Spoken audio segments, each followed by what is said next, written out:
రాష్ట్ర వ్యాప్తంగా అయితే 18 తారీఖు బంద్ పెట్టడం జరిగింది. అన్ని కుల సంఘాలు, అన్ని బీసీ సంఘాలు కలిసి బంద్లో పాల్గొనాలని చెప్పేసి కూడా పిలువడం జరిగింది. పోస్టర్ కూడా రిలీజ్ చేయడం జరిగింది. ఒకసారి మాట్లాడడం మనతో పాటు జాదుల శ్రీనివాస్ అన్న కూడా ఉన్నాడు. అన్న ఏం చెప్తారు బంద్ 18 తారీఖు గురించి? బంద్ ఇది బీసీల ఆత్మగౌరవానికి సంబంధించింది. ఇది 2.5 కోట్ల మంది బీసీల ఆకాంక్షలకు, బీసీల యొక్క ప్రధాన డిమాండ్ తోటి ఈ బంద్ చేస్తున్నాం. ఈ బంద్ ఈ కేంద్ర రాష్ట్ర ప్రభుత్వాలకు సెగబుట్టించడానికే ఈ బంద్. ఇలా మేము 60% ఉంటే 42% రిజర్వేషన్లు ఇచ్చారు. అది 18% తక్కువ చేసి ఇచ్చారు. అగ్రవర్ణాలు 9% ఉంటే వాళ్ళకి 10% రిజర్వేషన్లు ఇచ్చారు.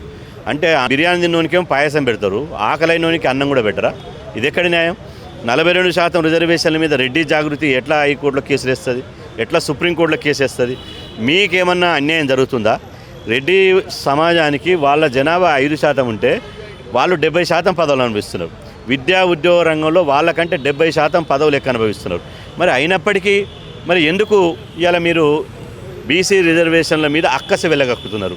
బీసీ రిజర్వేషన్లు ఎందుకు వ్యతిరేకిస్తున్నారు? మీకు వచ్చే నష్టం ఏంది? ఎస్సీ ఎస్టీలకు జనాభా ప్రకారం ఉంటాయి, అగ్రవర్ణాలకు జనాభా ప్రకారం ఉంటాయి.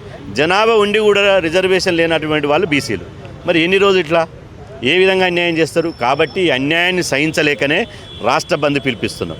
ఈ రాష్ట్ర బంద్లో 3 ఏళ్ల బాలు నుంచి పండు ముదుసలు 90 ఏళ్ల పండు ముదుసలు వరకు ఈ బంద్లో పాల్గొనాలి.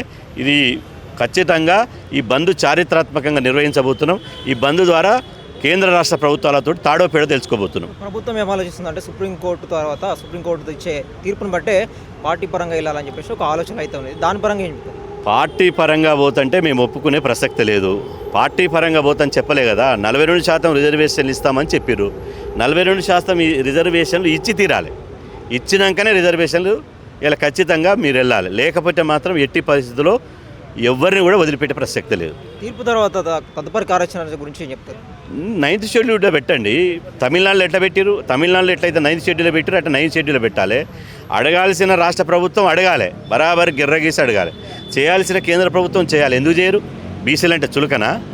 కాబట్టి ఖచ్చితంగా మా పోరాటం 100% ఇవాళ కేంద్ర రాష్ట్ర ప్రభుత్వాల మీద ఉంటుంది.